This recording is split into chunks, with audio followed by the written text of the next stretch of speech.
Assalamualaikum warahmatullahi wabarakatuh. Hadirin hadirat kaum muslimin muslimat rahimakumullah. Dimanapun anda berada, saudara seiman seagama. Dan kalau keyakinan yang lain boleh juga untuk disimak ya, disimak ini. Terutama kita, terutama diri saya dan yang mendengar. Ini termasuk untuk menambah keyakinan kita, untuk menambah keimanan kita, rasa beriman kepada Allah. Dan saya akan membahas eh, kajian tentang surat Al-Jin yang membahas tentang jin dan membahas tentang malaikat dan membahas tentang manusia. Kalau membahas tentang manusia nanti pengalaman hidup saya sendiri yang insya Allah demi Allah yang terjadi secara nyata, bukan dongeng atau eh, rekayasa, cerita rekayasa. Bahkan banyak saksi atau banyak yang mengetahui diri saya, termasuk ibu dan teman dan sebagainya. Kebetulan juga masih sehat, masih mengingat.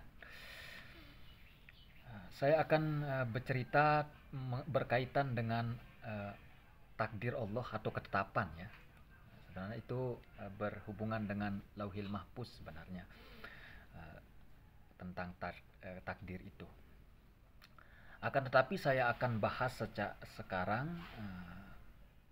secara secara apa yang belum kita ketahui, yang terjadi baik dari alam jin, jin yang kita tidak lihat, akan tetapi kita dituntut untuk yakin, bahwa keberadaan jin itu ada. Dan saya sendiri meyakini bahwa jin itu ada karena banyak hal yang saya alami dari bangsa-bangsa jin. Saya tidak berjumpa langsung dengan jin, akan tetapi semacam suara atau tahu kalau kita berdiri di suatu terik matahari kan ada bayangan kita. Nah, seperti itulah kira-kira jin itu yang dapat kita lihat secara mata zahir.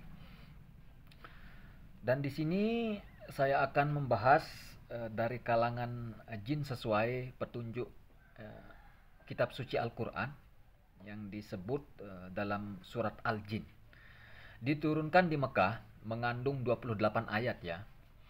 Tolong disimak ini ya, disimak baik-baik dan dipikirkan menjadi suatu ilmu. Ini ilmu gratis ya.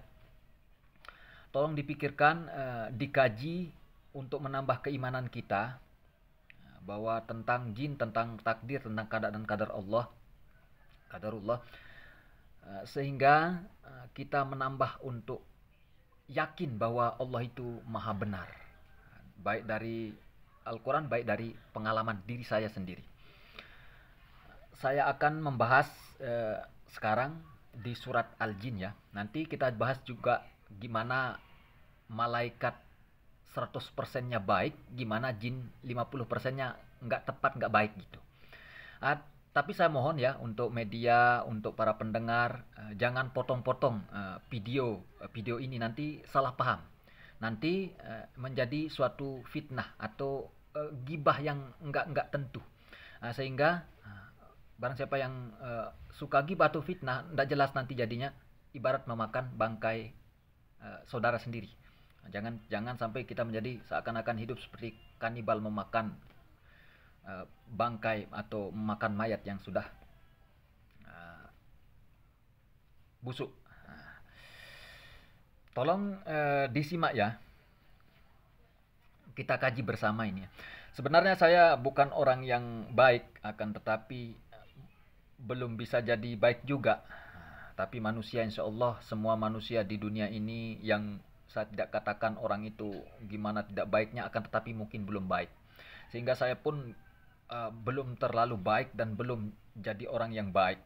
Sehingga saya berusaha ingin jadi orang yang baik, karena memang di dunia ini yang kita khawatirkan, yang kita takutkan, yang kita pikirkan adalah bekal atau kematian diri kita. Apa yang akan kita alami sebelum di dunia saja banyak yang saya alami membuat saya khawatir, takut, resah, yaitu menyombongkan apa yang pada hakikatnya tidak patut kita sombongkan di dunia ini. Baik, langsung saja ya, tapi saya mohon jangan dipotong-potong nanti video ini ya. Durasinya agak panjang, mungkin 1 jam lebih lah. Akan tetapi ini berdasarkan surat dan berdasarkan jejak kehidupan yang saya alami selama saya amati, termasuk saya orang yang meneliti tentang suatu kebenaran di antara alam yang tidak nyata atau alam gaib. Sehingga nanti saya ceritakan gimana awalnya saya penasaran atau ingin tahu tentang dunia gaib. Justru dengan itu saya mendapatkan suatu petunjuk bahwa semakin saya beriman, semakin saya percaya bahwa kebenaran dari Allah dan kebenaran dari kitab suci Al-Quran. Langsung saja ya, kita mulai dari surat Al-Jin, diturunkan di Mekah, mengandung 28 ayat. Bismillahirrahmanirrahim. Dengan nama Allah yang Maha Pengasih lagi Maha Penyayang. Qul uhiya ilayya annahu satama'a nafarun minal jinni faqalu wa inna sami'na qur'anan ajaba. Artinya, katakanlah ya Muhammad, telah diwahyukan kepadaku bahwa sesungguhnya serombongan di antara jin telah mendengar Al-Quran lalu berkata sesungguhnya kami telah mendengar Al-Quran yang ajaib. Nah, jadi jin juga sudah mengakui gimana ajaibnya petunjuk Al-Quran atau menakjubkannya. Keterangan ayat 1 ini sampai 18 hal 859. Tentu jin termasuk alam rohani. Alam rohani. Kalau berbicara alam rohani, makhluk yang berkaitan dengan makhluk halus atau alam gaib. Atau rohani itu sejenis dapat dilihat atau diamati secara orang yang pergi uzlah, para orang yang bertapa, pernah bertapa. Kalau dalam bahasa Indonesianya atau bahasa Sasak, orang yang haluat, orang yang pergi di tempat sesuatu yang memang ada jinnya sendiri, di tempat agak sepi seperti di hutan atau di gunung, di pegunungan. Akan tetapi itu bukan disyariatkan oleh baginda Rasulullah, bukan untuk melakukan seperti itu. Takutnya nanti kita yang dibawa salah oleh jin, bukan kita yang membawa jin itu. Justru sebaliknya, kita yang diperdaya oleh jin, bukan kita yang memperdayai jin. Jangan sampai seperti itu. Sehingga dalam syariat baginda Rasulullah, kita tidak disyariatkan untuk mencari jin atau untuk berjumpa dengan jin atau ingin mengetahui jin. Akan tetapi ini sebagai pelajaran atau sebagai menambah keimanan, keyakinan berdasarkan pengalaman saya juga. Oke, langsung saja kita keterangan ayat 1 dulu sampai 18 hal 859. Jin termasuk alam rohani, makhluk halus ya. Kita percaya demikian karena Al-Quran menceritakannya. Dan hal ini tidak berlawanan dengan akal kita, tidak bertentangan dengan akal kita. Bahkan berapa banyak makhluk Allah Subhanahu wa taala yang belum diketahui manusia.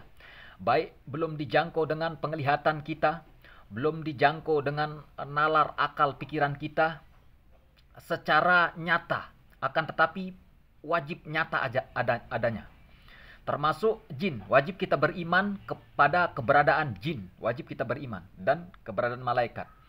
Jin itu seperti manusia juga, yakni ada yang beriman dan ada yang kafir. Dalam arti berbagai macam dalam dunia, di dunia nyata ini kan ada agama berbagai macam gitu. Di jin juga begitu. Telah dijelaskan seperti manusia juga, yakni ada yang beriman dan ada yang kafir. Di Eropa, orang bijak pandai telah membuat penyelidikan atau sejenis meneliti yang mendalam tentang roh. Tahu roh, roh diri kita kan. Tanpa roh kita tidak akan bisa hidup atau tidak bisa bergerak. Sehingga orang Eropa pun menelitinya, ingin tahu gimana ruh atau gimana jin atau gimana malaikat. Sehingga jelas bagi mereka bahwa di sana ada alam rohani. Kata setengah dari pendapat mereka, dia adalah roh manusia katanya, yang telah mati. Dan yang lain berkata ialah rupa-rupa jin. Jadi orang-orang bijak pandai di Eropa sekarang telah percaya bahwa ada alam rohani yang selama ini mereka ingkari. Sebagaimana ingkarnya setengah orang-orang kita yang terpelajar dengan pendidikan baik dengan pendidikan barat seperti teknologi canggih untuk meneliti segala sesuatu atau mendeteksi segala sesuatu dengan pendidikan dari barat. Mengenai jin-jin tidak dapat naik ke langit. Mengenai jin-jin yang tidak dapat naik ke langit seperti syaitan, juga karena apa? Karena dilindungi oleh malaikat-malaikat dan dilempar dengan tahi bintang. Jin-jin yang kafir dinamakan syaitan.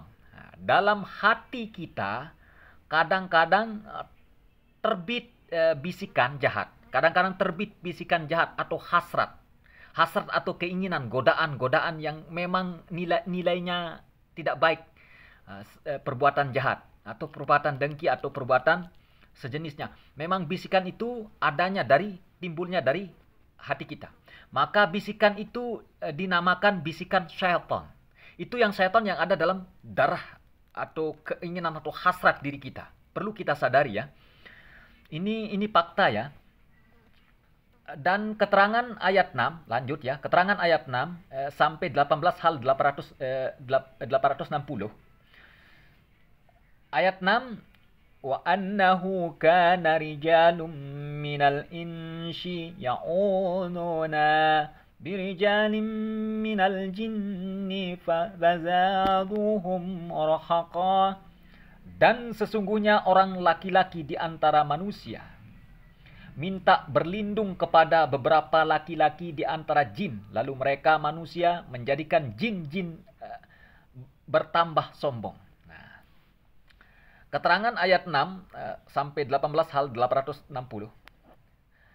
Dalam ayat 6 disebutkan bahwa ada beberapa laki-laki manusia minta berlindung kepada lelaki jin. Lelaki jin bukan kepada Allah Subhanahu. Katakanlah orang yang memang musyrik atau mensekutukan Allah, yang mempercayai kepada jin. Yaitu ketika melewati suatu lembah atau hutan atau pegunungan atau di padang pasir yang luas atau tandus. Karena takut lalu mereka berkata, aku berlindung dengan Tuhan jin. Aku berlindung dengan Tuhan jin di tempat ini dari kejahatan jin-jin yang jahat. Dengan demikian Tuan jin itu menjadi sombong karena dia Tuan jin dan Tuan manusia. Jin-jin itu mengira sebagaimana sangkaan setengah manusia bahwa Allah Subhanahu wa taala uh, tidak akan membangkitkan makhluknya kecuali jin-jin yang beriman.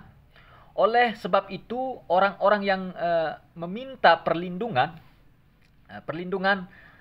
kepada jin-jin adalah musyrik. Yang minta perlindungan kepada jin adalah musyrik. Seperti minta kepada malaikat. Minta kepada malaikat saja musyrik. Tentu kita berdoa kepada Allah.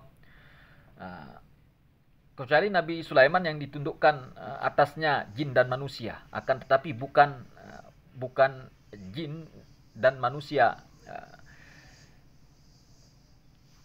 tidak tunduk kepada Allah. Nah, kalau Nabi Sulaiman dahulu kan ditundukkan atasnya jin dan manusia, atau dihindarkan atasnya jin dan manusia.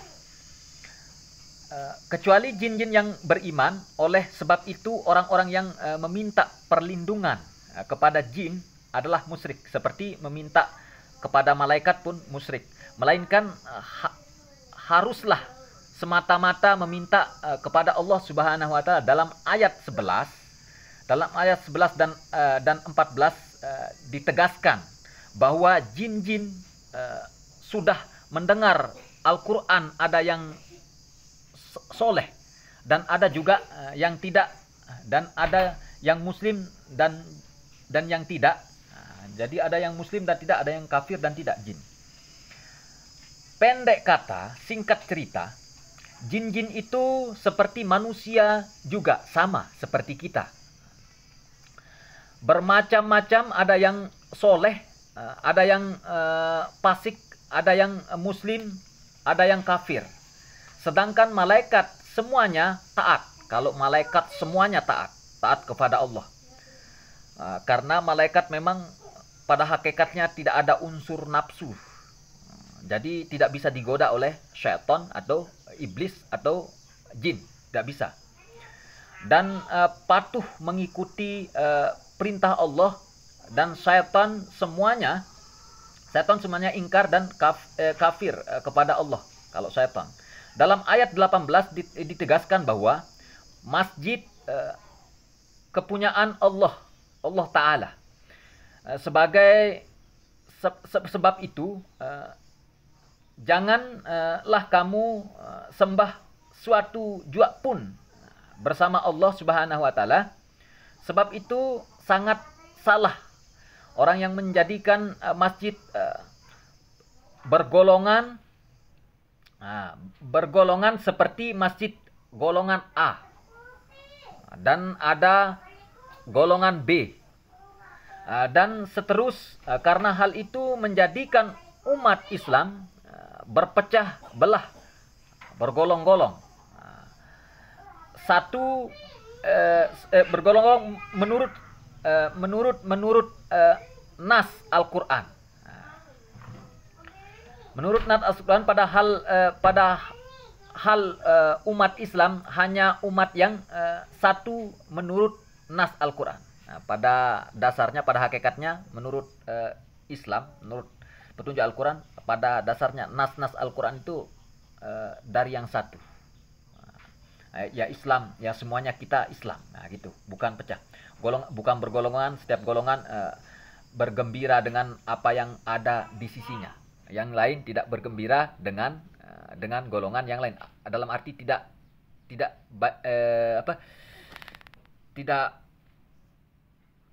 patuh. Ada yang bermusuhan, ada yang suka dan ada yang tidak suka, padahal sesama Islam, pada sesama agama.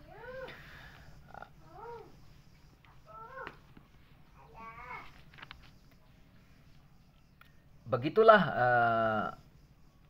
tentang jin. Dan di ayat yang 9, dan sesungguhnya kami dahulu duduk di sana, di tempat-tempat duduk untuk mendengarkan apa-apa yang diperkatakan malaikat.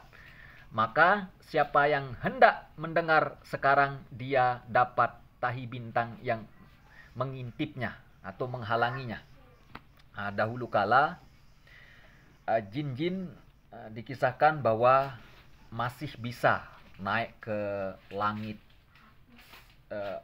ke langit untuk mencari berita untuk mencari atau mencuri berita dari malaikat. Akan tetapi sekarang sudah tertutup. Kita ambil faedahnya saja ya. Kita ambil faedahnya saja. Pernah enggak lihat paranormal? Tentu pernah enggak?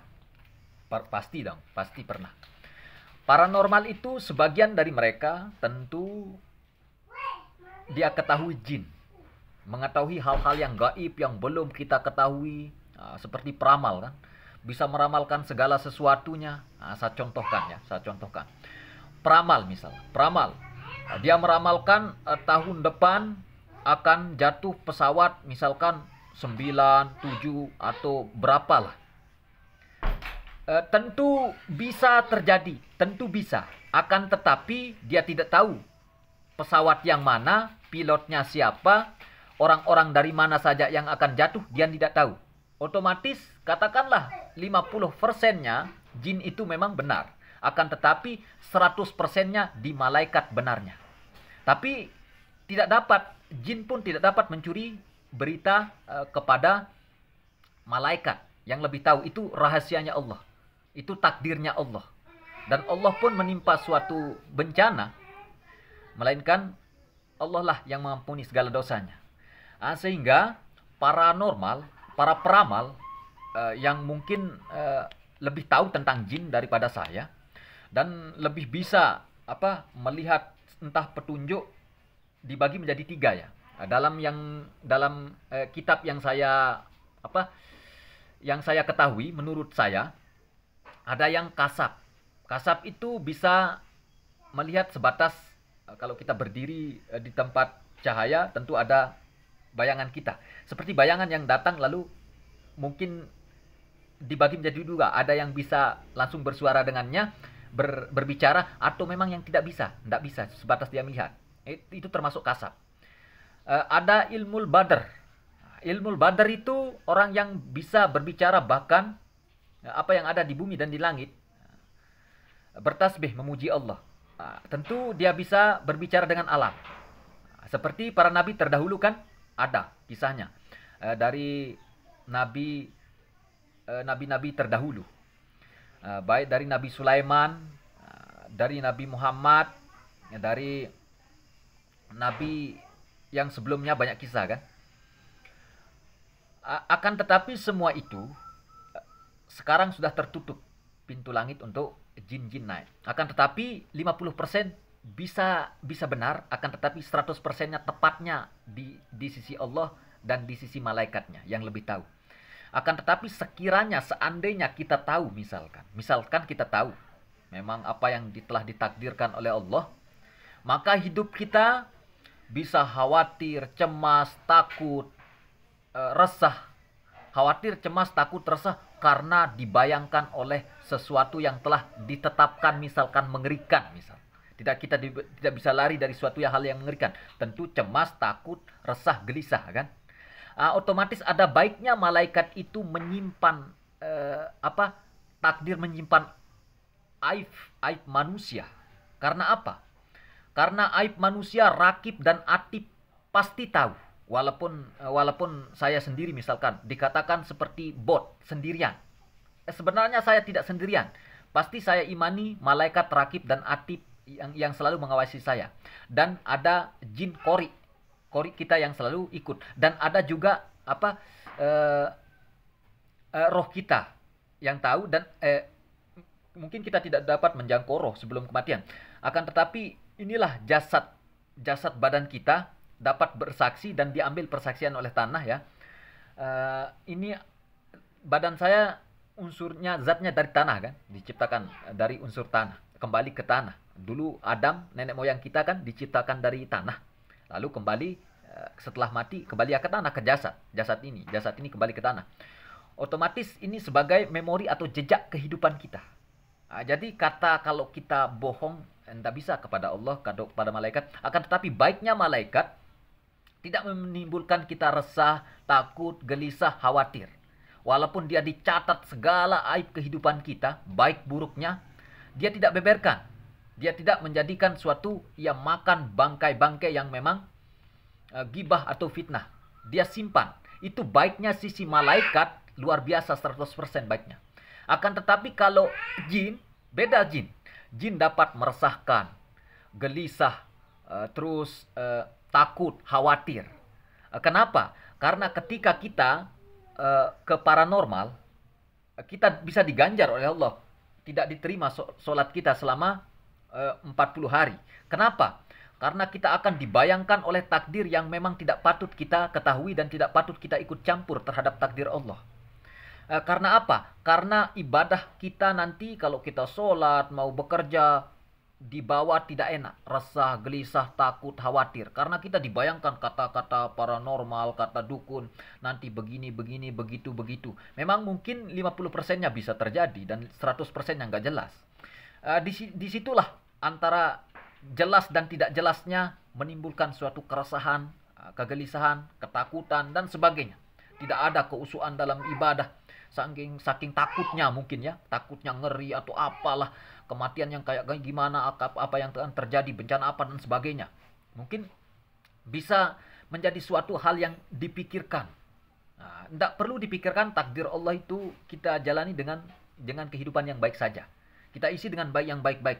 Tentang takdir itu, tentang bencana, gempa, Allah telah lebih tahu akan gempa, akan bencana, akan kiamat dan sebagainya. Akan tetapi kita tidak diberitahu oleh malaikat apa yang bisa kita buat, apa yang bisa kita lakukan.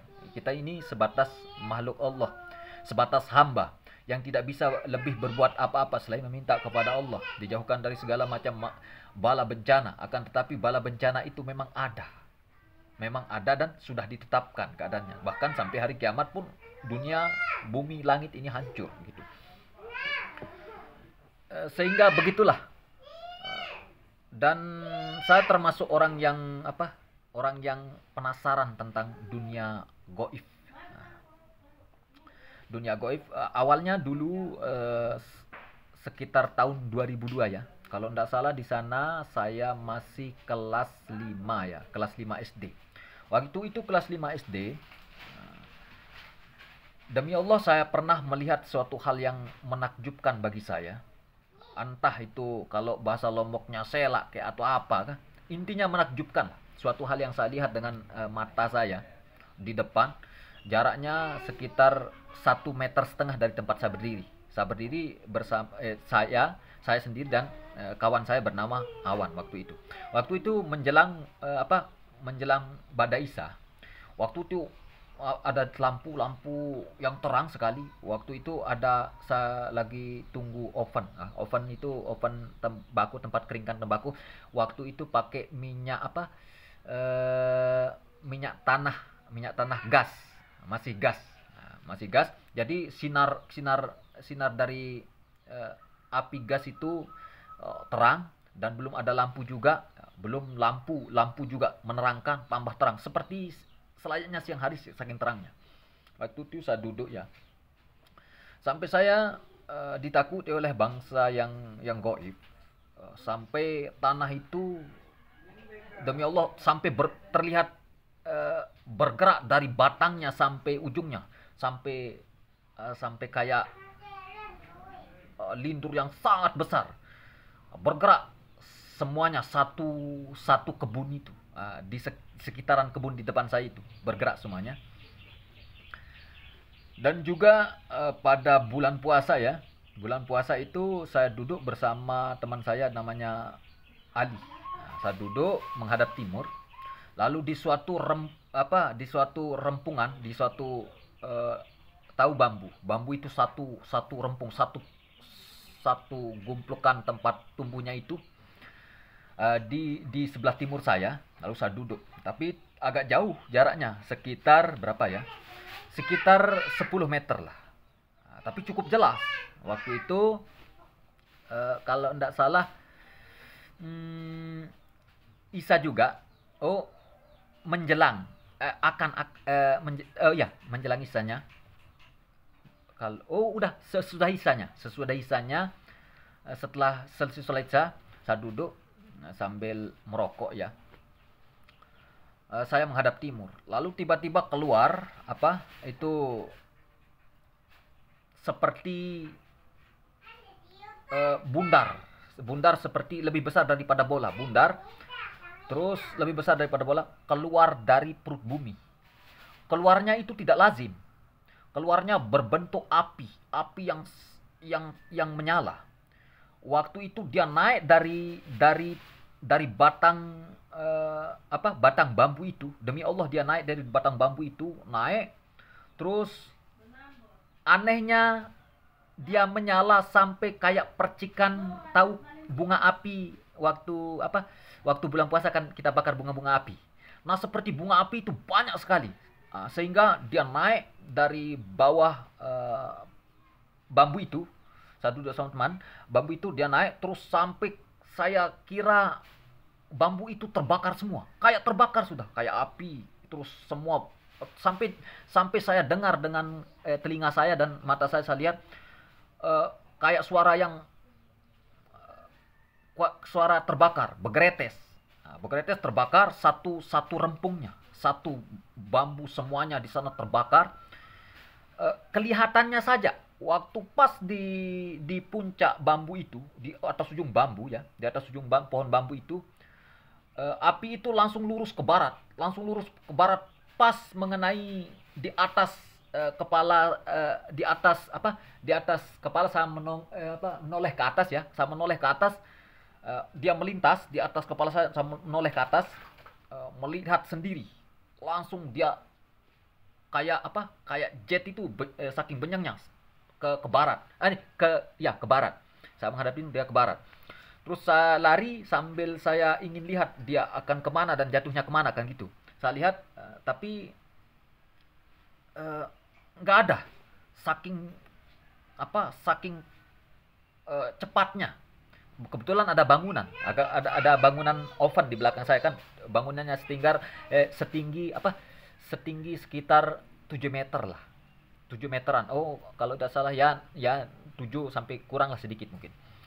Sehingga enggak terlihat oleh bangunan itu sampai saya lari ke tepi bangunan untuk mengejarnya. Saya ingin melihatnya kalau dia jatuh ke sawah atau ke kemana. Saya ingin melihatnya. Akan tetapi waktu itu saking banyak kan tidak ada. Nah, dari itulah saya ingin mengetahui tentang hal-hal yang goib, karena memang demi Allah saya pernah melihatnya kan gitu. Sampai-sampai saya penasaran kepada orang-orang yang dikatakan pernah berjumpa dengan jin, pernah ke atas Gunung Renjani dan sebagainya. Dan tanpa saya request atau janjian, tanpa saya mencari orang normal, tanpa saya mencari orang-orang yang dikatakan hebat lah. Suatu perkara yang kebetulan saya bertemu, lalu sedikit berbincang-bincang ya, berbincang-bincang. Nanti engkau begini-gini, katanya sih ya, tapi saya nggak hiraukan tentang kehidupan. Nanti hidupmu begini-begini, panjang ceritanya kan. Tapi saya tidak menghiraukannya, akan tetapi orangnya sekilas saja. Dan begitu juga pernah saya jumpai orang yang memang tidak pernah saya request, tidak pernah saya cari, tidak pernah saya jumpai paranormal. Akan tetapi kebetulan saya berjumpa. Kan lalu diceritakan kan suatu hal yang di luar pengetahuan kita sebelum kita mengetahui segala sesuatu. Saya tidak percaya, saya tidak hiraukan. Bahkan saking saya ini bukanlah orang yang sangat tekun dalam belajar ya, kitab, entah di sekolah aja saya dulu bukan orang yang terlalu tekun ya. Saking tidak tekunnya pernah saya malas itu sampai tidak pernah masuk itu, gimana ya, 4 sampai 3 hari sampai saya dicari kan gitu. Tapi agak malas lah dulu saya. Nah, sehingga sampai segitunya diri saya sering malasnya, tapi malas bukan berarti tidak berpikir, atau malas bukan malas menjadi orang yang mau menjadi orang yang tidak baik, bukan begitu. Sehingga saya sering mencoba ya pergi ke suatu tempat seperti, bukan untuk mencari jin untuk kita syirik atau untuk apa, untuk sebatas kita ingin tahu atau penasaran. Sehingga pada waktu itu kan saya orangnya no time for love. No time for love itu tahu nggak? No time for love. Tidak ada waktu untuk bercinta gitu. Saking tidak ada waktunya untuk bercinta, no time for love, sampai saya bukan orang yang sangat tekun belajar memang, tapi saya seorang yang sering mengamati atau memikirkan tentang tentang kehidupan dan tentang suatu hal-hal yang menakjubkan atau goib lah. Sebenarnya saya tidak menjangkau suatu jin, akan tetapi eh, bisa apa bisa dilihat secara secara bayangannya. Dalam arti kan kalau begini ya, kalau kita berdiri di tempat terik matahari, kita akan berdiri lihat bayangan kita. Nah, seperti itulah nampaknya. Sehingga pada suatu ketika itu saya di rumah ya, di rumah saking seringnya ke hutan dan sebagainya. Terus setiap malam Jumat terdahulu masih bukan terdahulu ya, sekitar tahun berapa ya? Sekitar tahun 2012, 2013. Oh, 2012 sampai 2013 lah.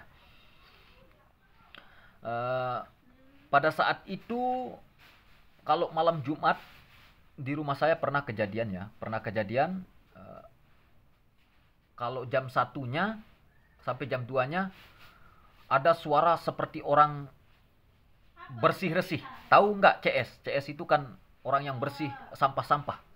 Nah, orang yang bersih sampah-sampah saking keras, keras, keras betul di halaman rumah saya dan di dalam rumah saya kayak suara orang bersihin sampah kayak gitu. Tapi enggak kita lihat orangnya. Akan tetapi pernah saya lihat sekilas seperti apa? Saya lihat di jendela seperti orang orang berambut panjang, tapi itu berbentuk bayangan, bukan berbentuk seperti kita kan manusia biasa kan lihat jelas telinganya, matanya, hidungnya, bibirnya dan semua. Akan tapi kita lihat kepalanya, tangannya, badannya, kakinya semua kita lihat. Semua kita lihat akan tetapi dia berjalan kayak kayak apa ya? Kayak manusia atau bersih-bersih, rambutnya panjang terus sampai bukan sekali, dua kali, bahkan berkali-kali. Sampai sampai itu saya sempat kaget ya, kaget kok bisa ya? Ada orang tengah malam terus suaranya jelas kayak bersih-bersih jam 1 jam 2 lagi. Kejadiannya pas di hari Jumat saja, malam Jumatnya, kliwonnya saja. Sampai-sampai saya waktu itu kan belum menikah dulu itu, belum menikah. Nah, gitu saya ceritakan dulu tentang takdir ya. Memang kalau takdir itu kalau ditakdirkan oleh Allah baik rezeki, baik jodoh kalau sudah Allah tetapkan haram kita tidak mendapatkannya. Dalam arti kenapa saya berani mengatakan seperti itu? Saya sendiri yang mengalaminya. Saya sendiri yang mengetahuinya dan saya sendiri yang dapat petunjuk gini. Eh, dan ibu saya sekarang masih alhamdulillah masih sehat, masih tahu lah.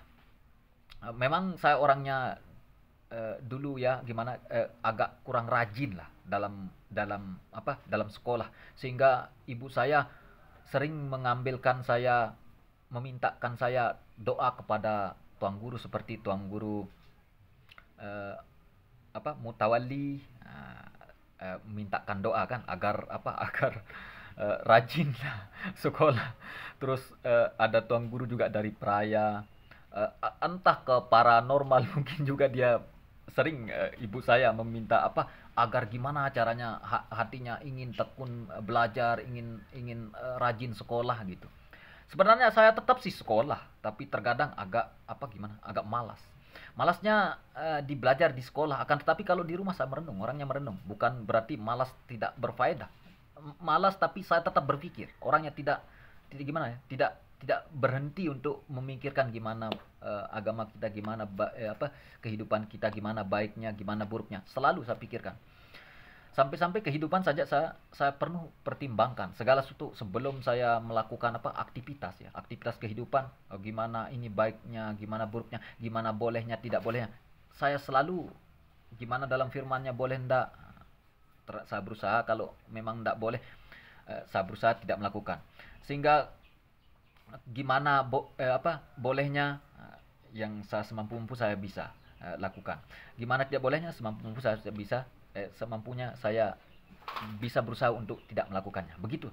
Saya selalu komitmen atau mencoba untuk taat dengan aturan yang mana yang diperbolehkan dan tidak diperbolehkan, walau secara aturan hukum dunia kita, walau secara apalagi lebih-lebih secara aturan agama kita. Sehingga saya orangnya gimana ya, tidak terlalu rajin, akan tetapi selalu berhati-hati dalam dalam antara kebaikan dan keburukan.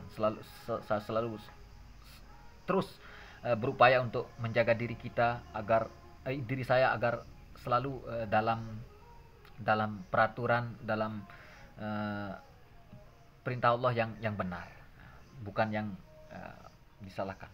Itu upaya. Singkat cerita ya, sampai pernah dimintain doa dan sebagainya. Dia pergi ke tuan guru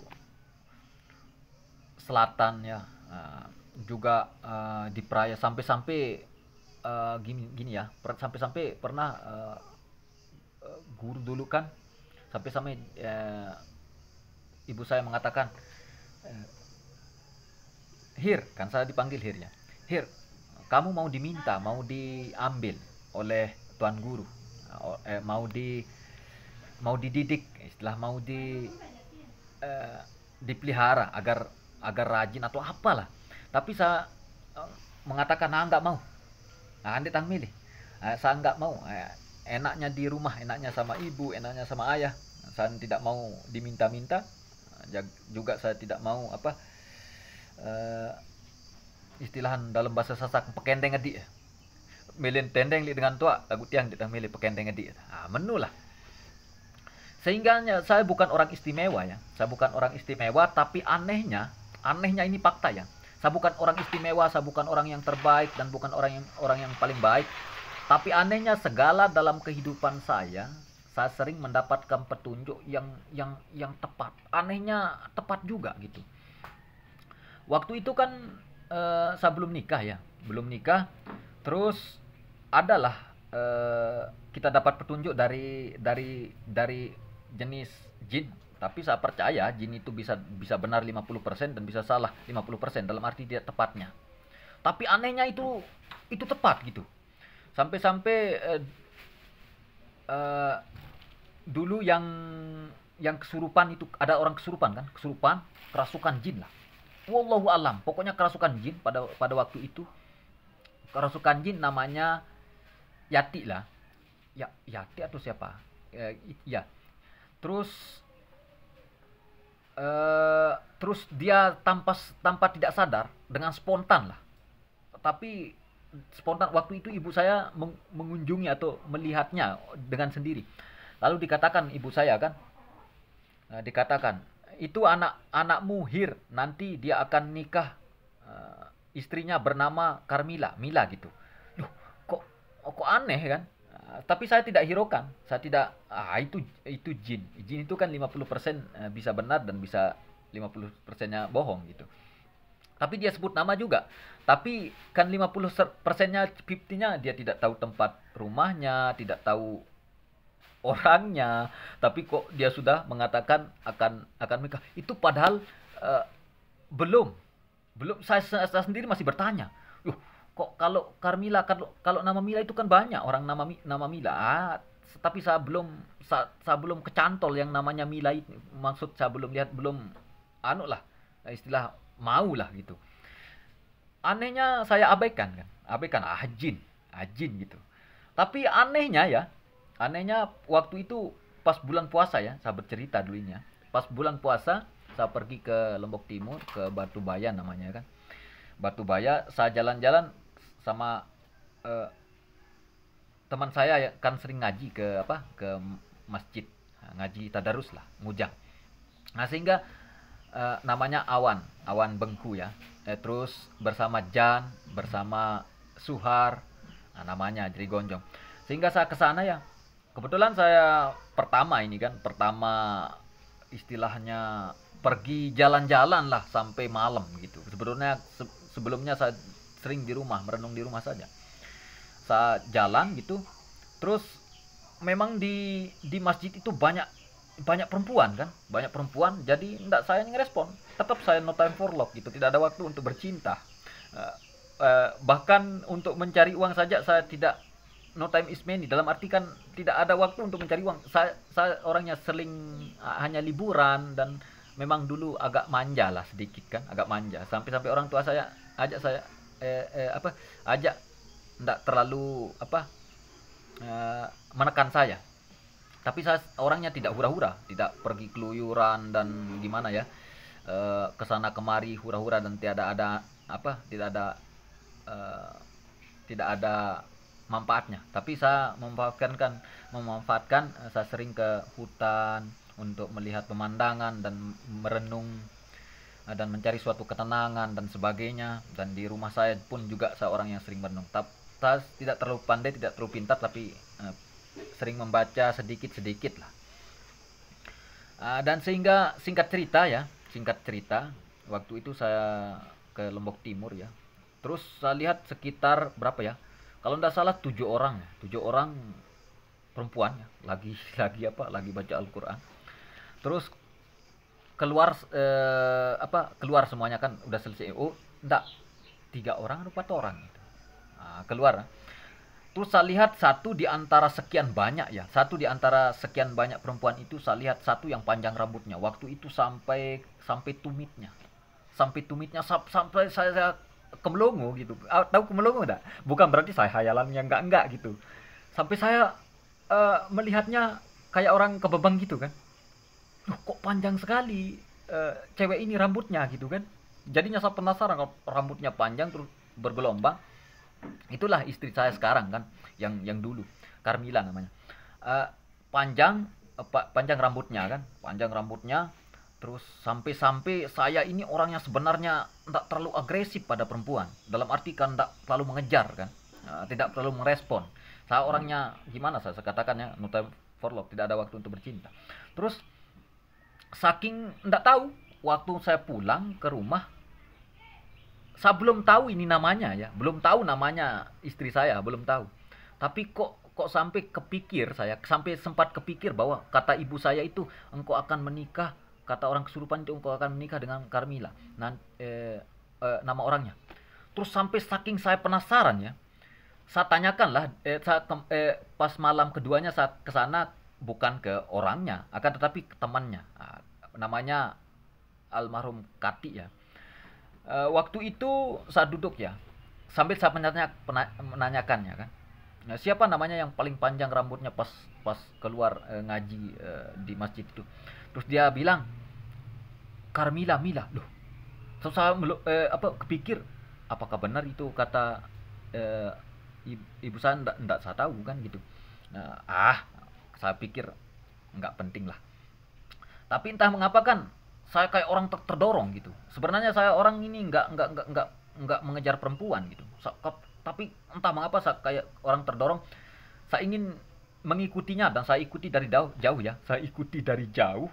Terus saya lihat dari jauh. Terus saya lihatlah tempat dia pergi ke rumahnya. Sehingga saya tandai, oh itu rumahnya. Sekedar saya lihat dari jauh. Terus saya balik. Waktu malam malam keduanya, terus saat temenin teman kan, tapi dia pergi midangnya ke Pengonsor, terus saya ke sana kan. Ke apa, ke Batubaya Daya kan, saya ke utaranya. Terus saat kayak terdorong, langsung pergi ke rumahnya kan, pergi ke rumahnya. Waktu itu saya pakai sepeda motor lah. Waktu itu kebetulan saya pernah cukur rambut, eh, kayak botak itu kan, saya cukur semuanya, ndak punya rambut, tapi saya pakai kopiah, kayak gini lah. Terus saya masuk ke halaman rumahnya. Terus saya bertanya pada pisaknya, Hur namanya, Hur. Terus di mana rumah Mila? Oh, di sini. Belum saya kenalin ya. Terus waktu itu terus assalamualaikum. Terus ayahnya, ibunya kalau tidak salah, ayahnya, oh, masuk sudah. Nah, saya duduk kan, tidak tahu, mungkin ayahnya kira atau ibunya saya sudah kenal kan, saya belum kenal. Terus saya duduk kan sambil saya merokok. Waktu itu bulan puasa, waktu itu belum bulan puasa lah. Akan menjelang. Sudah bulan puasa. Sorry. Waktu itu pada bulan puasa. Terus saya merokok malam, kalau malam kan boleh merokok. Terus saya duduk ya. Lama sekali putrinya keluar kan. Lama, terus pas itu dia keluar kayak orang eh, bengong kan, belum kenal, belum lihat, belum tahu kan gitu. Terus langsung saya minta kenalan kan. Mohon maaf, saya bilang, mohon maaf mengganggu. Sebelumnya kita nggak kenal, nggak pernah saling lihat, nggak pernah saling ketahui. Maaf jika saya mengganggu. Kalau saya mengganggu saya pulang, saya bilang saya pulang kalau saya mengganggu. Tapi dia orangnya agak kalem, nggak terlalu ngomong. Tapi kalau saya mengganggu saya akan pulang, saya bilang. Tapi kalau kalau enggak, ya saya boleh minta jadi teman. Kalau enggak bisa lebih jadi pacar, ya teman lah, paling enggak gitulah. Saya minta nomornya kan. Terus dia majak dulu kan waktu itu kan. Terus saya bilang, gini aja, kalau kamu diam saya akan pulang. Yang terus cuman dia anggukkan kepala. Terus ya sudah, saya minta nomornya. Terus saya dikasih nomor kan.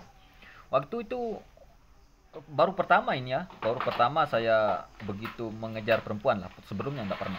Sebelumnya memang banyak yang saya kenali, tapi enggak segitunya kan gitu. Tapi saya penasaran juga tentang suatu yang belum saya ketahui, sehingga kok saya udah diberitahu mengetahuinya duluan kan gitu, tentang jodoh atau takdir itu. Sehingga saya penasaran kan, betul ndaknya kan gitu, betul ndaknya. Terus saking gitu, sampai-sampai saya merasa sudah ndak betul gitu kan, ndak betul dalam arti ndak benar sudah. Sampai-sampai saya telepon, terus agak cuek, sampai-sampai ditinggalin HP-nya. Terus assalamualaikum, ndak ada jawaban. Sampai-sampai saya tinggalin. Terus saya kok baru begini ya, perempuan kok gitu, ndak ada tata krama kayak saya bilang kan. Lu kok begitu kan. Saya akhirnya ya udah, saya ndak respon. Ya udah, ini bukan jodoh, bukan takdir gitu. Sampai-sampai saya nomornya saya hapus. Ndak ada hubungan apa-apa, ndak ada hubungan apa-apa. Waktu itu 1 minggu ya, 1 minggu saya pergi jalan-jalan ke rumah teman. Pergi jalan-jalan ke rumah teman, Suhar namanya waktu itu. Terus selama 1 minggu, saya tidak pernah memikirkan apa-apa lagi. Lepaslah tentang memikirkan suatu petunjuk atau takdir gitu. Sampai-sampai saya santai, rileks aja kan, duduk-duduk. Tiba-tiba Suhar bilang, ini perempuan itu nelpon. Dia bilang, perempuan itu nelpon Mila. Kok nelpon? Dari mana tahu nomormu? Ternyata nomornya diambil dari di temannya, sehingga dia nelpon ke nomor teman saya, bukan ke saya. Salam Mila katanya. Loh, apa IP-nya? Kan dulu dia diam gitu. Tapi saya nggak ngerespon lah. Tapi saya dikasih HP, ya sudah, saya berbicara kan. Kan katanya nggak, kan saya mau temenan, tapi waktu itu diam kan. Gini aja, kalau mau jadi pacar saya, mumpung ini bulan puasa, saya bilang kan, bulan suci, kalau mau terima dan tidaknya, ya kita kalau ndak terima ya ndak pacaran, kalau terima ya pacaran gitu. Akhirnya dia bilang, ya datang saja. Diterima gitu kan. Tapi saya lihat di SMS kan belum dibalas. Terus akhirnya saya ndak tahu dulu apakah benar nggak petunjuk atau sejenis takdir gitu kan. Tapi saya orangnya penasaran. Sampai-sampai saya orangnya pernah saya pacaran ini bukan 1 hari 2 hari, 1 minggu. Saya pacaran selama 1 tahun. Selama 1 tahun itu catatan baiknya menurut saya ya kan. Saya kenal dia. Orangnya sabar kan. Terus kedua, orangnya ndak pernah saya dengar dia berkata kasar. Kasar itu seperti keluarkan nama-nama binatang gitu. Binatang yang seperti apa anjing apa begitulah. Nggak pernah saya dengar gitu. Swear nggak pernah saya dengar. Sehingga catatan baiknya di saya itu dua, dia sabar dia dan tidak pernah berkata kasar.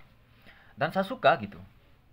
Dan juga dia tidak agresif. Saya suka orang yang nggak terlalu ingin dekat sama saya gitu kan. Kalau orang yang desak-desak terus kejar saya takut gitu. Karena jujur saya juga bukan malaikat gitu, bukan yang tidak memiliki rasa rasa kontak sama perempuan kan gitu. Akan tetapi seorang yang bukan orang gampangan. Bukan orang gampangan begitu. Anu ya, seorangnya gimana ya? Singkat cerita, selama 1 tahun begitu begitu menjalani hubungan pacaran, akhirnya saya pernah berpikir waktu itu kan saya masih masih pernah menimba ilmu di BLK untuk di teknik mesin gitu, teknik mesin mobil. Saya masih kursus lah, masih sekolah lah. Jadinya saya tidak terlalu fokus. Saya fokus ke karir, saya fokus ingin bekerja sampai saya nanti menikah 25 tahun katanya saya. 25 tahun target saya. Tapi memang takdir takdir Allah itu kita tidak bisa lari dari ketetapan Allah. Itu kan ketetapan keinginan saya dulu ya. Tapi keinginan Allah memang beda. Lain gitu. Waktu itu saya jalani selama 1 tahun pacaran. Selama 1 tahun pacaran saya lebih dulu mengetahui apa yang akan saya lebih dulu memberitahu apa yang akan terjadi. Sampai-sampai saya bilang ya, sampai saya bilang bilang sama eh, pacar saya yang jadi istri saya sekarang. Dulu kan saya masih pacaran. Saya bilang, walaupun saya gini nanti saya bekerja di kantor. Bayangkan itu masih tahun berapa? Tahun 2000, kalau tidak salah 2013 ya. Eh, 12. Oh iya, dari akhir dari akhir 12 sampai dari 2012 menu. 2012 saya pacaran. 2012 saya pacaran setahun full. Setahun full dari 2012. Eh, Setahun full. Selama itu saya ngomong kan sama dia, saya ngomong ini saya dapat petunjuk juga kan tentang suatu nasib kehidupan. Memang takdir Allah itu benar. Sampai-sampai demi Allah ya, saya bilang kepada istri saya, nanti kalau saya sudah selesai sekolah, nanti saya kerja begini begitu, ujung-ujungnya saya nanti akan kerja di kantor, saya bilang kan. Di kantor, tapi enggak tahulah kantornya namanya apa dan di mana. Intinya saya kerja di kantor, nanti eh, rizkiku cukup nggak kamu kamu belanja aku kasih uang nanti 1 juta lebih, 1 juta lebih per bulan, saya bilang 1 juta lebih per bulan, sekurang-kurang 1 juta lah per bulan, saya bilang. Itu untuk dirimu juga untuk diriku. Maksud saya berarti 2 juta lebih gitu kan, 2 juta lebih untuk saya berdua per bulan. Nanti saya akan kerja di kantor. Bayangkan dari tahun 2000 berapa ya? Dari 2012 itu saya akan kerja di kantor 2019. Tapi saya sudah tahu dari berapa tahun belum saya kerja. Saya kasih tahu kan. Mungkin nanti kalau kita nikah, saya bilang kan, kalau kita nikah mungkin saya akan merantau dulu. Saya bilang, saya akan merantau dulu. Saya orangnya tidak terlalu tidak terlalu kaya. Ada sih tanah tapi sawah tapi digade semua. Tidak ada lah. Saya tinggal sampai-sampai saya bilang kan, saya tinggal di nenek saya, kakek saya. Sehingga rumah saya memang ada tapi belum dilester, belum jadilah. Belum ada pintu dan jendelanya. Waktu belum saya nikah, saya bilang kan. Waktu itu kan kalau kamu mau, saya bilang, kalau kamu mau kita nikah. Dia bilang, "Iya, sekarang aja." Loh, kok sekarang saya belum punya pekerjaan, belum ini, belum itu kan. Enggak ada duit. Bahkan di uang saku saja 1.000 enggak ada, saya bilang kan. Memang waktu itu kan belum saya minta kepada orang tua kan. 1.000 memang enggak ada lah. Eh, Harga bensin aja minta pada orang tua. Sehingga tapi saya bilang kan sama istri saya, yakinlah aku akan kerja di kantor nanti. Aku orang yang tidak sekolah tinggi, saya bilang, aku yang tidak sekolah tinggi. Tapi semampuku akan menjadi eh, suamimu yang semampuku menjadi yang baik lah, bukan menjadi yang jahat gitu. Eh, Akhirnya singkat cerita ya, saya ceritakan semua. Ini belum nikah ini loh, belum belum yang akan terjadi saya ceritakan. Sampai-sampai ini bocoran tentang suatu takdir ya, bocoran tentang suatu takdir, saya pun dapat petunjuk eh, dari guru juga kan gitu. Engkau gini, engkau gini, engkau gini, gitu. Sehingga eh, saya jalani dulu kan, belum 1 tahun kan saya jalani aja pacaran. Setelah 1 tahun akan menjelang 1 tahun, pernah sempat ingin ingin putus, ingin eh, kalau begini namanya pacaran aja ada aja lah kan. Saat dulu orangnya sampai-sampai kalau nomor HP-nya ya, nomor HP-nya dia ganti, terus banyak yang nelpon lagi, saya belikan lagi nomor nomor baru. Kalau ada yang telepon lagi banyak lagi, saya belikan nomor baru. Gitu sampai kalau ndak salah itu puluhan mungkin ya, puluhan card itu kita ganti. Nah, kita ganti nomor HP kita. Sampai-sampai tapi kita sepakat sih berdua. Nah, memang saya juga orangnya gimana ya? Orangnya eh, mencintai dia juga mencintai saya, dan saya juga memilih dia, dia juga memilih saya gitu. Saya orangnya kompak. Nggak pernah gimana ya? Menerima yang lain waktu itu kan, menerima yang lain selain dia lah. Dia juga begitu, saya juga begitu. Akhirnya kita sama-sama sering saling salin nomor. Sampai-sampai begitulah tentang takdir itu kan. Sampai-sampai saya mengatakan 25 tahun sanggup nggak nunggu. Kalau 25 tahun kan, saya menikah 2000 berapa? 2013 ya. Nah, 2013, otomatis masih lama kan. Terus nikah aja katanya kan. mau nikah, aduh aku belum punya pekerjaan, tapi aku akan bekerja di ini ya saya bilang. Maksud saya di perkantoran, dan rezeki kita sekian. Saya sudah kasih tahu loh, bahkan belum ada rezeki saya sudah kasih tahu, nanti rezeki saya 1 juta lebih untukmu per bulan, dan untukku juga begitu kan, berarti dua lebih lah. Waktu itu saya ngomong kan, entah nanti rezeki kita akan lebih, tetapi sebelum itu saya akan pergi ke Malaysia saya bilang. Nanti kalau menikah saya pergi ke Malaysia, nanti saya ndak ada rezeki, ndak ada dalam arti kan ndak ada duit waktu itu kan, 1.000. Waktu itu saya lagi gimana ya, lagi kurang sehat, agak pusing ya, demam. Ya sudah kalau kamu mau, saya bilang kan, kita lari aja. Nanti kita cari uang untuk inggas, untuk menyelesaikan semuanya. Dia mau saja kan. Kalau tidak ada, nanti kalau saya bilang kan, saya bohongi dulu kan, saya tes lah. Rumah saya jelek, tidak ada. Gimana kalau kita pergi ke hutan, hidup berdua di hutan, tidak ada untuk ini itu nih kan. Tidak apa-apa. Dia mau saja. Yo, kok bisa? Tapi saya enggak sih begitu, tapi cuman ngetes saja.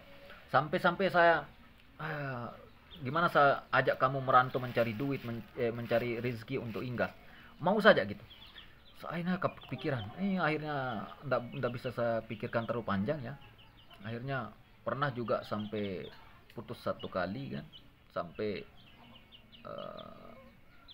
ya putus asa, dan saya juga bingung kan, mau gimana dan gimana gitu, sampai saya panik. Gitulah, singkat cerita begitulah. Sampai saya terus ya sudah, saya putuskan kan, kalau begini kan nanti saya juga salah, kamu juga salah kan gitu. Saya putuskan untuk menikah walaupun belum 25 kan umur saya. Terus saya ambil, nggak ada duitnya, langsung saya pergi kan. Terus saya bawa, terus waktu itu kan keluarga saya kan banyak ngasih duit lah, ngasih bantuan lah, segalanya selesai akan. Tetapi waktu itu kan saya menikah itu setelah 6 bulan baru punya anak. Setelah mengandung, melahirkan, terus saya pergi ke Malaysia pertama. Setelah itu saya balik. Nah itu saya banyak sih pekerjaan, seperti pergi meroyek dan sebagainya, banyak pekerjaan di Lombok kan saya pergi. Terus balik lagi ke Malaysia kedua kalinya, terus saya balik lagi. Dan di sana saya bertemu di Malaysia itu, balik sudah ada rizkimu katanya. Katanya di Malaysia itu saya bertemu dengan orang ya, balik sudah ada rizkimu, ada bekal. Saya pulang. Ya ternyata betul. Saya waktu itu paman saya ngajak, ini ada lowongan kerja di kantor DPR, dia bilang. Ada untuk dicari untuk jadi security gitu. Ya sudah saya coba, tapi saya belum ada sertifikat waktu itu kan. Saya pendidikan dulu kan, dididik di apa, jadi sapam gitu. Di waktu itu saya balik dari Malaysia waktu itu pas selesai gempanya. Kebetulan waktu gempa dulu masih saya di Malaysia ya. Itu waktu saya ke Malaysia kedua kalinya. Waktu gempa besar itu saya masih di Malaysia. Waktu itu saya mau berangkat kerja paginya mau berangkat kerja. Saya lihat terus di TV di Malaysia, di mall Mataram itu kan orang berlari. Terus saya lihat di Lombok Utara habis rata rumahnya. Gempanya sampai 7 skala Richter. Saya lihat, saya panik kan. Saya nelpon, terus orang-orang bikin tenda semua di Lombok kan. Orang-orang bikin tenda semua di Lombok. Terus ya udah saya putuskan pulang. Ada rezeki katanya, rezeki kok orang yang lagi amburadul gempa, saya pulang gitu. Terus betul, pas sampai di rumah paman saya, ini ada lowongan kerja. Terus langsung saya selesai diklat ya, diklat sapam dididik oleh para bapak polisi ya. Terima kasih polisi yang telah mendidik saya kan. Juga sehingga saya masuk menjadi security. Sehingga sampai sekarang alhamdulillah saya masih bekerja sih. Masih aktif. Terus begitulah kisahnya. Sehingga begini saudara seiman, seagama, sekeyakinan, banyak yang saya alami tentang takdir yang apa yang belum terjadi puluhan tahun, bahkan 5 tahun, 7 tahunan. Memang apa yang setelah ditetapkan oleh Allah pasti akan kita dapatkan, dan apa yang tidak ditetapkan oleh Allah untuk kita pasti kita tidak akan dapatkan. Sehingga saya berani mengatakan jodoh, rizki, kalau bukan jodoh dan rizki saya, haram saya akan dapatkan. Sehingga karena apa? Karena memang berdasarkan pengalaman, berdasarkan berliku-liku kehidupan, berdasarkan pernah saya bertemu dengan baik itu paranormal, baik itu orang yang dirasuki dan sebagainya.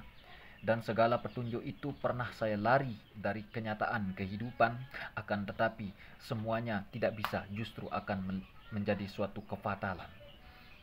Sehingga pernah saya bercerita sedikit ya, pernah saya mencintai seseorang ya, waktu itu masih kecil saya kan, masih kecil, dia juga masih kecil. Tapi saya pernah mencintainya kan, ingin menikah, akan tetapi itu bukan jodoh. Tapi saya sudah dijelaskan oleh oleh petunjuk pun, itu bukan jodohmu. Gimana pun caramu, bukan jodohmu. Gimana pun caramu, engkau tidak bisa berjumpa. Gimana pun caramu, pokoknya sulit lah, susah. Itu bukan jodohmu. Ternyata betul, susah.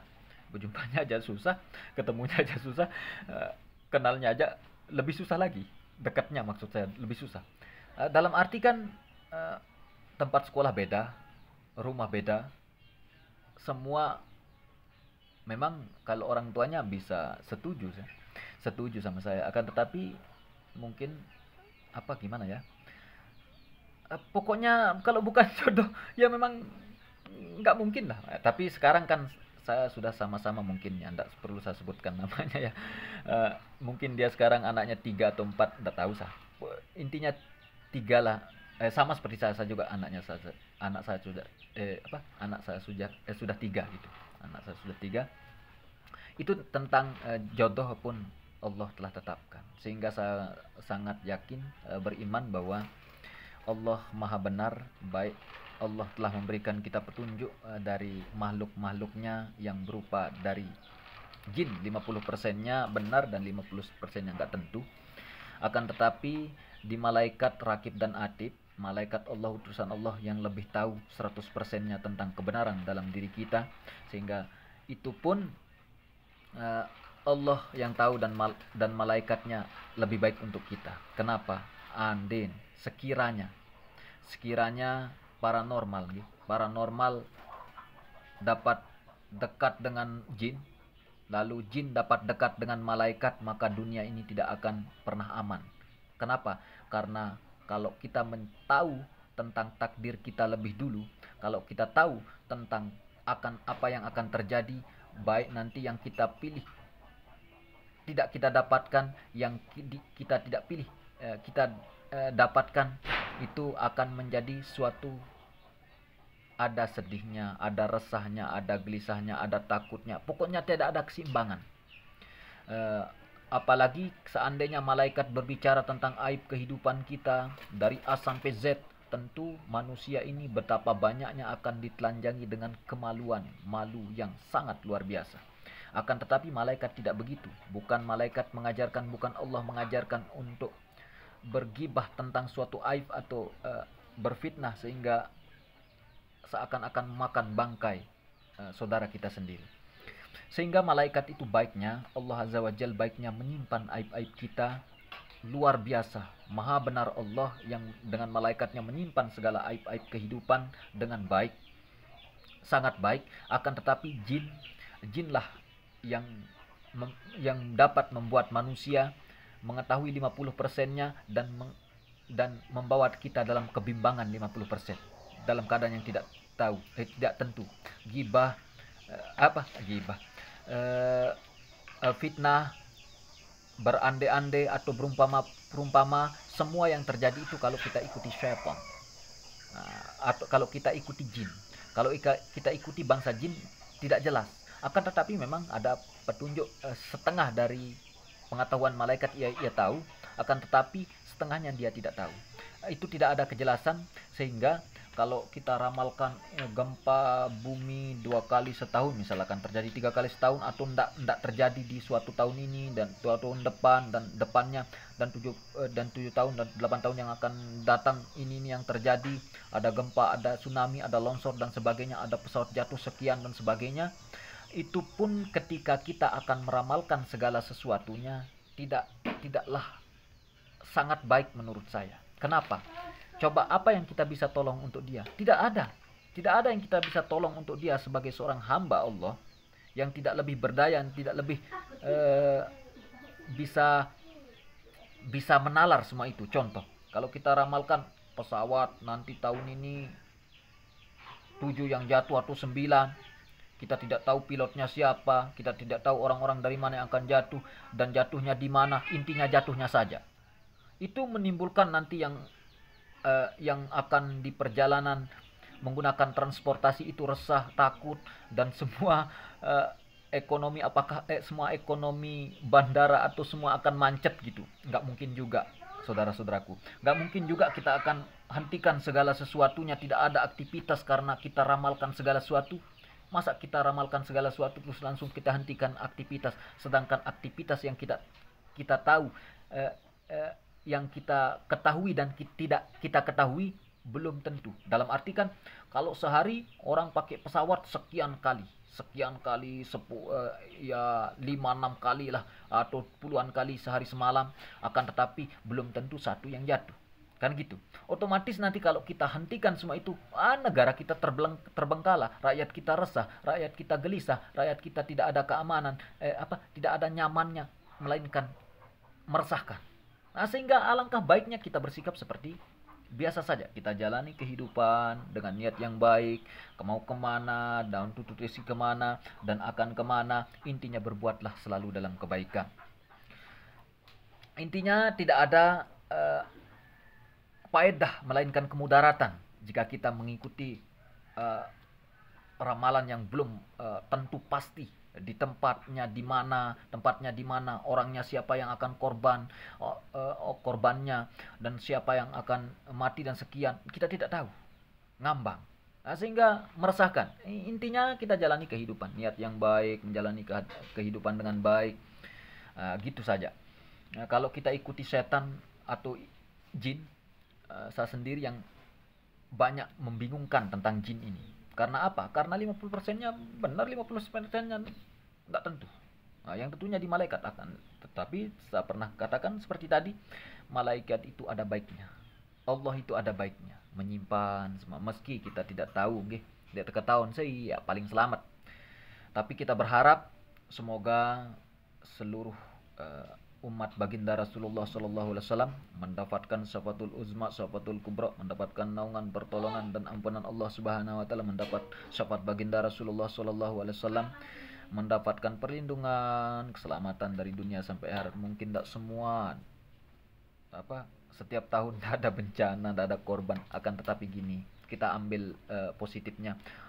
Allah tidak akan menimpakan segala sesuatu, melainkan Allah lah yang akan mengampuninya. Dalam arti kan Allah menjaminnya akan ampunannya atas segala sesuatu yang terjadi selaginya manusia itu bersabar dan bersyukur.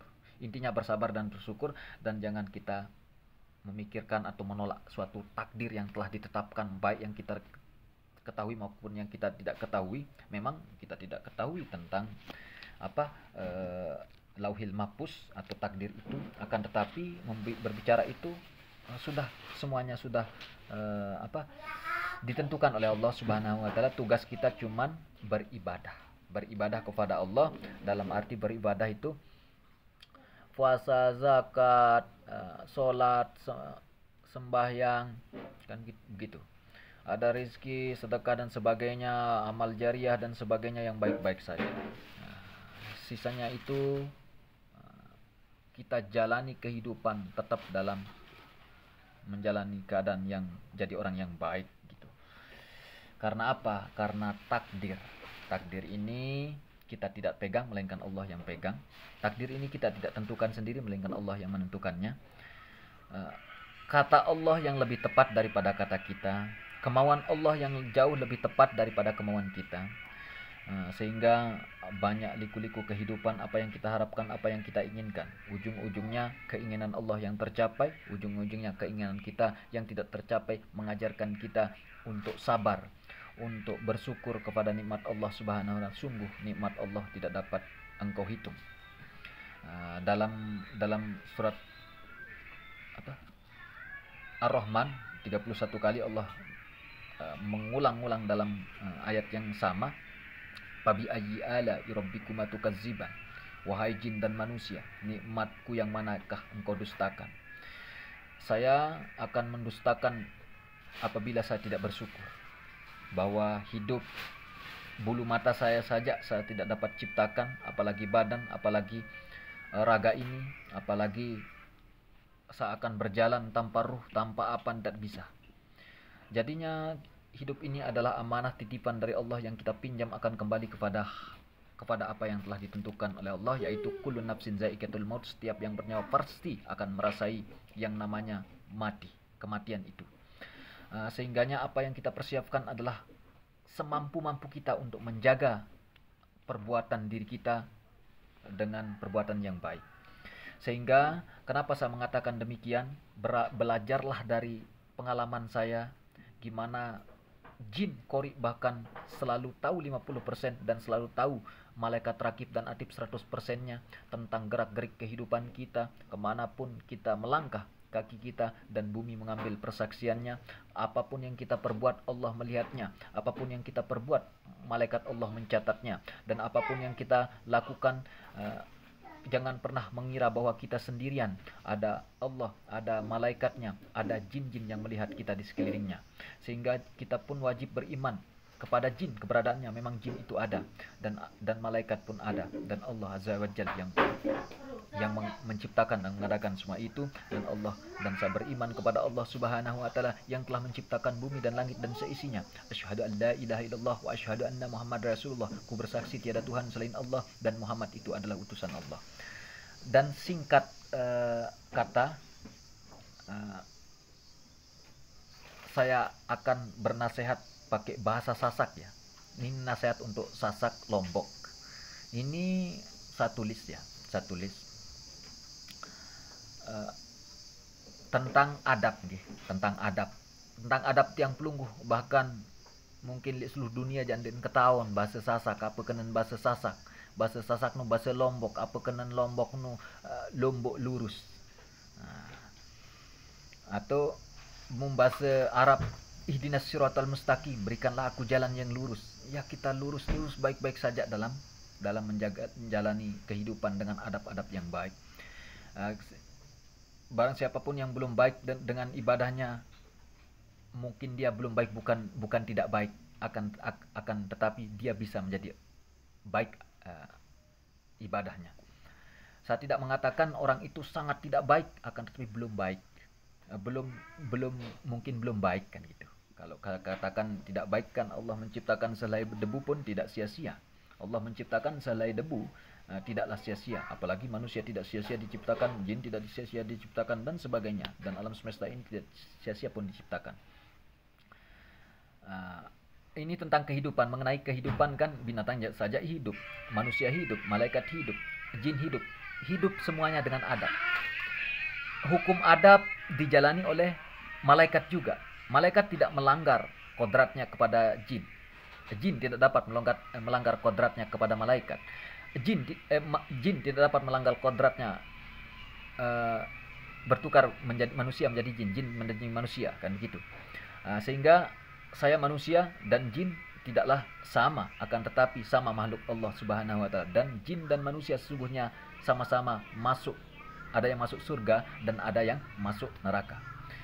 Jin dan manusia sama hakikatnya, ada yang masuk surga dan ada yang masuk neraka, ada yang kafir dan ada yang tidak, itu jin. Akan tetapi batas kodrat kita, takdir kita sebagai manusia, ada yang sebagai jin dan ada sebagai malaikat. Akan tetapi semua itu saya tidak dapat melihat jin secara jelas dan tahu pasti tentang jin, akan tetapi jin dapat melihat diri saya. Dan jin yang dapat melihat diri saya tidak tahu pasti tentang malaikat.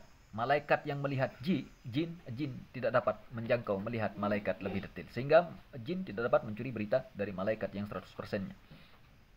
Sehingga Allah lah yang maha tahu dari segala sesuatu, yang mengatur segala kehidupan, yang menentukan segala kehidupan, yang menjadikan segala kehidupan, yang tinggal kita jalani aja kehidupan ini dengan baik sebaik-baiknya nggih.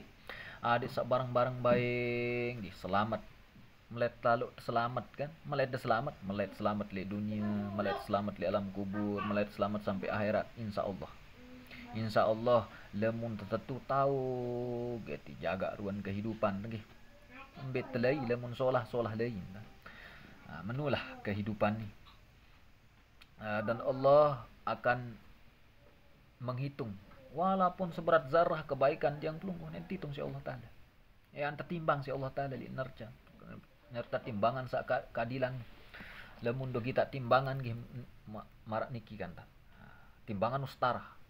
Dek mana ra isin pada keberat nu timbang kiri kanan. Nah iya tu Allah taala nu pekol sak hak beki sak batil. Adik nara yang timbang. Adik nara yang timbang jadi ukuran amal perbuatan baik dan buruk yang menentukan ambil atleh apakah neraka atau surga. Ajarin sebaik-baik manusia selalu berupaya nggih berguna untuk orang lain, dalam arti menyampaikan suatu ilmu, menyampaikan suatu donasi, menyampaikan suatu amal jariah, menyampaikan suatu kebaikan. Manusia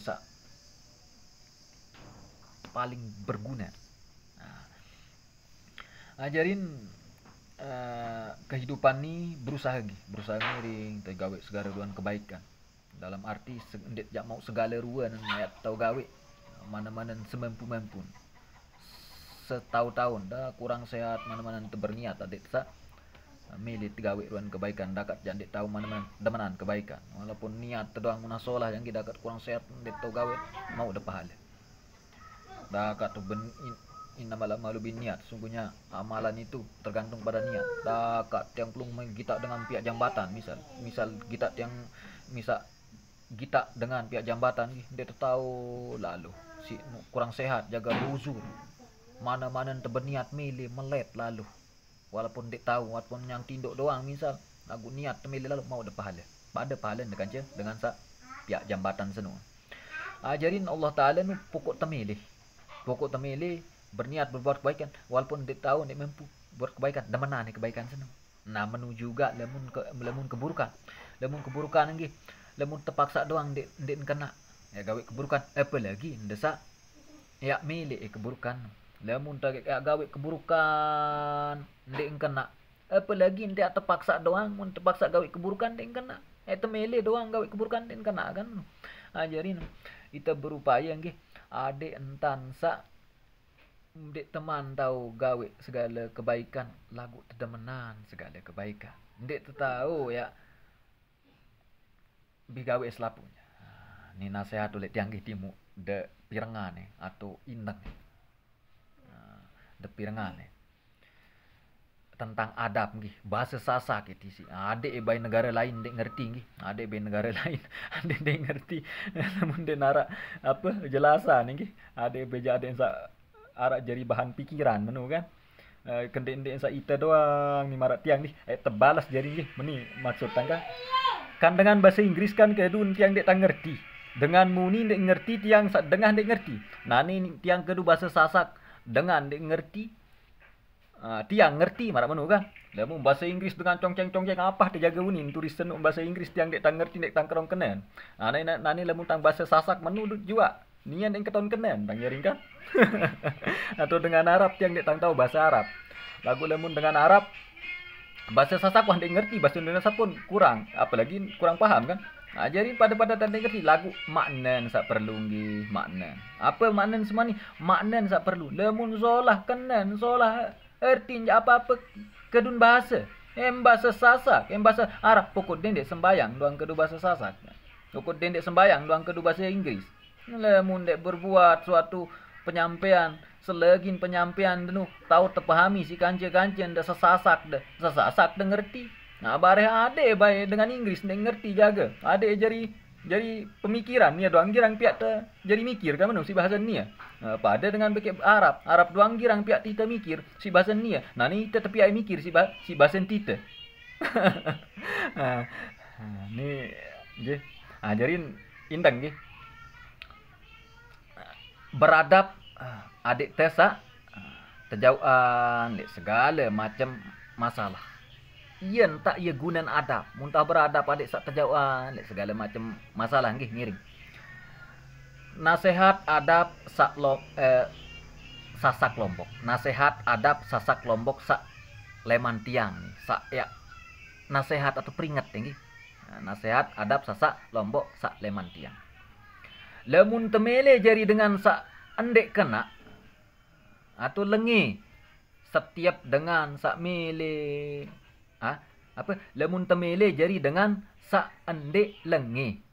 Lamun temele jari dengan sak endek lengi setiap dengan sak mele solah aman irup lek bawon dunia yen tan mele manusia mudin de baik girang lalu pegurak dengan dit lamun temele jari dengan sak tetu endek berbuat ya kejahatan, dendek baik lalu anu dengan. Sedangkan nia bareh dengan dek nuah pada anu eta. Dek nah pada anu teh si dengan lamun anu dengan ye wah sedengki-dengkin pegawean sak dengki. Lamun dengan te anu endek salah ia lagu pestin sak nganu doang ye salah ia. Pestin salah sak nganu kan. Menuju lamun pada jebak dengan sak terjebak endek salah ia lagu sak berjebak jak pestin salah ia. Dengan lamun wah milih gawe nuk lengek pestin endek kena kan. Endek kena lamun milih gawe nuk lengek. Apalagi endek milih dengan terpaksa ia wah sak pestin sayang noh endek kena endek solah. Saya ngak kembik. Saya ngak lemun tergawe ndek solah doang. Lemun tergawe tetap ndek solah. Apalagi ndek terpaksa saya ndek solah. Jadi lemun sak solah tetap solah. Ya sak terjauhan lemun ter ya piwala tu lain tentan jak sak ndek teridok si Allah Taala. Ya sak terjauhan lek keridaan hamba Allah mu kena solah entan pada jaga irup lek bawon dunia ni. Saya ngak lek bawon dunia ni endek tayak pada kekal lek bawon dunia ni. Mu pacu-pacu gama entan, solah-solah entan, adab tenggih. Adab tempa-cupa tu solah-solah hantan, adab berkehidupan. Saya nganggih ya Allah, ya Tuhan kaji. Di dunia ni rup tenggi hak seberak. Wajib tiak mati mutu pikiran, sengu jauhan aib musa rentan saya jari ya jaga setelah kematian. Lagi muya sak tindang. Di tenda sida tiang ni darak dengan mati. Di narak dengan mati roh tersandik mati. Lemun awak tejak pestin mati. Wah lemun awak tejak inin mati. Kullu nafsin za'iqatul maut. Setiap yang bernyawa pasti akan merasai mati. Makhluk apa? Makhluk jin, manusia, hewan, segala ruan mati. Lagu saya tanggung ruan segala amal perbuatan sak berakal. Jin bekek manusia. Lagi noh kalau anakal si Allah Taala bertanggungjawab le akal sana, bertanggungjawab le pikiran sana, bertanggungjawab le kesadaran. Saya ingat manusia ni ciptaan jari sempurna si kesadaran. Nah, jadi lemun satu hewan yang dia berdua akal kesadaran. Anda termintai pertanggungjawaban. Sangka lemun bewi janggih jamak-jamak dia beri akal pikiran dia termintai si Allah Taala lagu tiang pelunggu desat termintai akal pikiran mintai jawab tanggungjawab. Lemun nacong je endah ndek ni termintai segala pertanggungjawaban lagu sida tiang ni kisah berdua akal pikiran. Jadi mu tepirengan, mu apa napiaran tekenaan dan terjauh diri dalam hidup ni saya kembik ndek tiak mati lemun secara roh aja. Tiang pelungguh dan ni ndek niak mati lemun secara roh. Lemun niak mati roh otomatis tiang pelungguh niki ndek arah roh ndek teto bergerak. Ndek tahu rasain ruan nikmat Allah Taala sawah jerian tiang pelungguh, sawah ciptaan tiang pelungguh, sawah araan tiang pelungguh. Lemun ndek taran ndek cipta si Allah Taala burung teh arah. Ajarin roh niki nggih lemun temati awak niki lemes. Tangan deto bergerak, mata deto melihat, terus kentok deto berdengar, bibir deto muni, kepala deto tahu ya tahlim ngintak-ngintak rasa entah. Awak deto lampak kaki deto lampak, badan tidak bergerak. Lemun det narak nyawa. Na nyawa sak tulak cok hadapan Allah. Ya wahnu saya kekal abadi. Ajarin saya terjaga nggih amanah awak teniniki sebagai memori kehidupan. Memori kehidupan nu ibarat marak HP nggih lemun narak memori kehidupan ni berseksi. Tanah berseksi, badan tiang pelunggu berseksi, segala ruan melihat. Lemun kita ruan mata nain teh ndek narak mata sak nyoleng marak mata notak lagu beduin mata naik dua kiri kanan. Iman dak dua kiri kanan mata. Sikit ya. Segala ruan ni berseksi untuk Allah Taala. Jadi mu tamanahan sidatiang ni ada saaman. Aman le dunia, aman le alam kubur, alam le alam akhirat. Tengah kembing. Menuju alam sandet tiak mati-mati. Awak terdoang ni mati. Lagu lemun roh sidatiang yang dia mati. Lemun nek mati roh jangan dinarak, roh jangan di dini noh muit di dini noh muni di dini noh meleng. Jadi saya tulak saya sugun oleh awak pening sa ini muni sa ini muit meni sa berakal pikiran tahu gawe ruan segala salah kena. Nah iya saya tulak ke hadapan Allah Taala. Mu pecu-pecu gat intan nggih. Mu sampai sini. Wabillahi taufiq wal hidayah. Wassalamualaikum warahmatullahi wabarakatuh.